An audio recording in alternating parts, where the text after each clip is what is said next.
center. Pero may sarili na itahan na hindi sa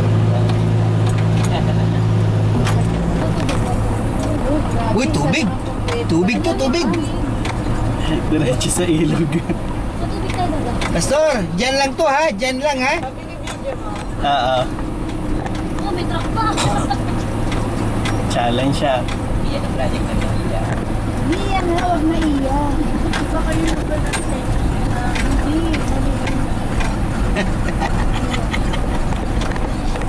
Hindi.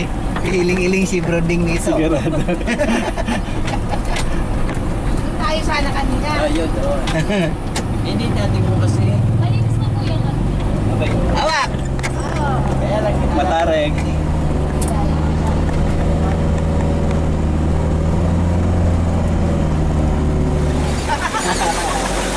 May mga barbed wire eh.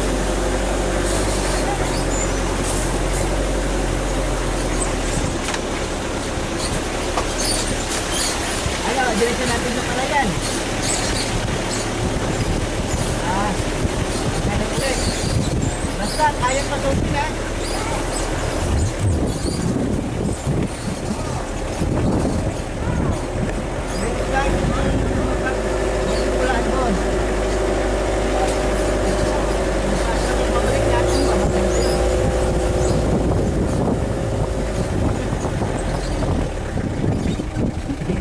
Bilang siyang tagapanguna na nangangasiwa po ng gawain dito ng Panginoon ay nagagalak sapagkat tayo po ay dinalaw ng ating mga kapatiran sa taga-ibang bansa at mamaya po pagkatapos po ng ating aralin sila po ay ating ipapakilala, pero ating pong hawakan yung ating mga babasahin. Ito po ay may pamagat na tuklasin. Okay, paano yung... Okay, pakitayo po. Tayo kinakilala ng Diyos sapagkat siya lumikha sa atin. Yes! Dagat yung introduction po na siya po ang lumikha sa atin. Kaya wala tayong maililihim sa Diyos, ha? Maging ang ating buto, nasa sinabo po ng palaman tayo ng ating... Iyan ay alam na ng Panginoon. Mas higit na nakakaalam kung ginagawa nating mabuti o masama. Kayo ba'y magpapatuloy sa paggawa ng masama? Okay, hindi na po. Huwag kayong gagawa ng masama dahil may isa pa lang nakatingin sa atin. Yung manlilikha. Okay, pang maaari nating ilarawan sa Diyos. Sa isang salita lamang natin. Kahit di po kahabaan yung isang word na pinakamahalaga na atin pong may lalarawan ng Diyos. Natin. So, totoo pa yan. Ang Panginoon ay makapangyarihan, mapaghimala, at labis-labis ang kanyang pag-ibig sa lahat ng kanyang mga nilikha. Walang itinatangi ang Diyos sa atin.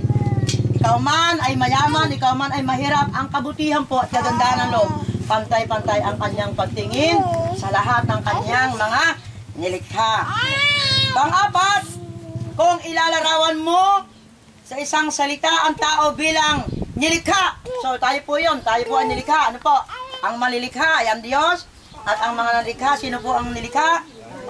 Okay, tayo po mga tao, tayo po yung nilikha. Hindi po tayo nagmula sa sinasabi nilang tayo mga unggoy. Iba may mga taong turo ng mga teacher ng araw.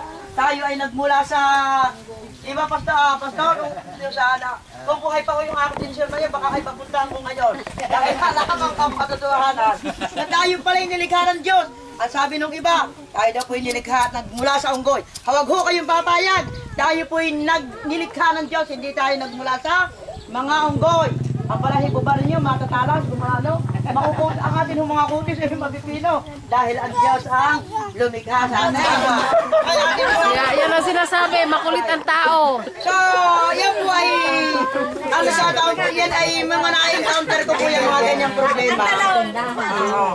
Sadyang may mga Kristiyano po na may mga gayang problema. Pero kami po naman, na mga tagapanguna, hindi namin sila masabihan na ikaw ay tumigil na sa pagtitinda dahil hindi ang nagsisimula ang hindi magandang relasyon mo sa Panginoon. Dahil wala mo na akong susupply sa kanila. So, baka po si Pastor Eli, ay Paano yun, sister? extra na dagdag yan. Ayun ang tanong ko nga. Kung baka, okay. Pastor Dowie, Okay, may sasuggest. tungkol sa paninda. Kasi ilan po kanyang hanap buhay. Okay, may question. May suggest. Okay, may suggestion po si Pastora. tayo ng kung pwedeng hindi na tayo bumanggit ng numero. Pwede nating sabihin na mataas lang din ang kuha ko at kaunti lang ang kubo ko. Yes! Okay. Tama po yan! Palapakan natin ang pangalan! Ganda naman. Walang numero. Dahil yung kanilang response, kung sinabi mo mataas ang kumo, yun din naman ang wala din naman mangyayari kung kukuha sila o hindi. O kaya naman, Pastora, kung ikaw yung nagbebenta ng isda at ito ay kahapon pa, sariwa ba yan? Eh, alam mo kahapon pa, pwede mong sagutin na ito'y katulad ng pag-ibig ng Panginoon. Sariwa sa bawat umaga. Ganun lang ang sagot. Praise God! Tayo na! Kasi baka ho, siya ay ating madala pa sa Panginoon dahil may binanggit tayo na katulad ng pag-ibig ng Panginoon. At isa na lang. Habang nagtitinda si sister, makapagbabahagi siya ng salita ng Diyos. Pagka ikaw tumawad sa iyo, halimbawa, yung tawad naman kaya mo, 2 piso. Ang sasabihin mo, patawad naman, 48 na lang. Ang sasabihin mo naman, sapagkat tayo pinatawad din ng Diyos sa ating mga kasalanan, pinatatawad na rin kita. At least bibigay natin yung ng Panginoon. Ang ganda po! Yan ang mga techniques sa pagtitinda.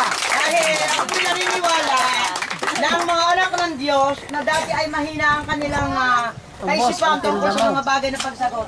Tayo tuturuan ng Diyos kung paano natin sila maibigay yung tamang ano sa kanila na hindi sila magagalit, hindi sila ma-offense.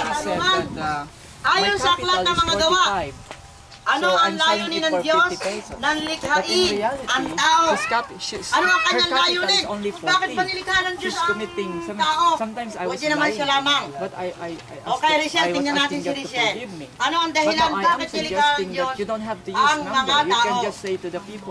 That my capital is very high and my profit is only very low. So please take it this way. Alvin! So people Ano ang are dahilan ng asking for nilikha a ng Diyos ang tao? discount. And I said, we can evangelize more. Because when people asking for a Yan discount, po ang we dahilan said, kung I bakit give you nilikha ng Diyos ang discount. tao upang hanapin. Has discounted us with all of our Upang sins. hanapin natin siya. They're laughing there. Ito ba'y totoo? Hinaharap ba natin ang Diyos? At minsan, Kasama ang ating pong director ng Bible League, Biblia sa bawat Pilipino, ang ating pong pastor, kamanggagawa, Pastor Romeo de la Merced. ay may palapakang pangalan ng Panginoon. Hallelujah! Praise God. Kahit ako ay na-encourage sa isang napakagandang pag-share ng ating pastora dito. Palapakan naman natin ang ating pastora. Kahit ang ating mga bisita ay natutuwa sapagkat makakita sila ng ganitong gawain. So sa oras na ito ay narito po kami ngayon upang dalawin at bisitahin kayo. Ang Bible League ay sumusuporta sa Foursquare Church na may ministry dito para sa ating pangailangan spiritual. Kaya meron tayong mga Biblia na paano natin magamit sa inyong pag-aaral. Amen. But this day is another special day because we have some guests from Hong Kong and Malaysia. So, introduce ko sila sa inyo to say some words and pwede ko ng Tagalogin pag sila ay, kasi hindi sila marunong mag-Tagalog. Yes. No? So, gusto ko silang i-welcome. Palapakan naman natin sila. Amen. I would like to call on Pastor Kenneth Pino. I stand here and even I don't know what you are saying, Narito ako ngayon pero kahit hindi ko alam kung ano yung sinasabi.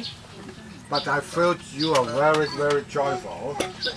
For me, it's a new experience to hear and join this Bible study. Yeah, and I see the church planter here. She's very, very dynamic. Yeah. Nakita ko na napakasasaya ninyo at para sa akin ito isang napakagandang karanasan na makita ang inyong gawain at ang inyong pastora dito ay isang napakahusay na pastora. Yeah, I believe in Jesus almost nearly 50 years. But I'm sure that I decided to follow Jesus is no wrong. Nakilala ko ang Panginoon 50 taon na ang nakararaan. At Amen. alam ko na ang ating desisyon ng pagsunod sa Panginoon, kailanman hindi tayo magkakamali. Amen. Praise God. Palakpakan mo muna natin ang Panginoon. Hallelujah. Big tears. So that you will in my mind and keep in my prayer, and may God bless you all here and have good health and good livings. Lagi ko kayong alalahanin, sasama ko kayo lagi sa aking panalangin, kayo pagpalain ng Panginoon, ang inyong kalusugan, at bigyan niya kayo ng isang magandang buhay. Praise God.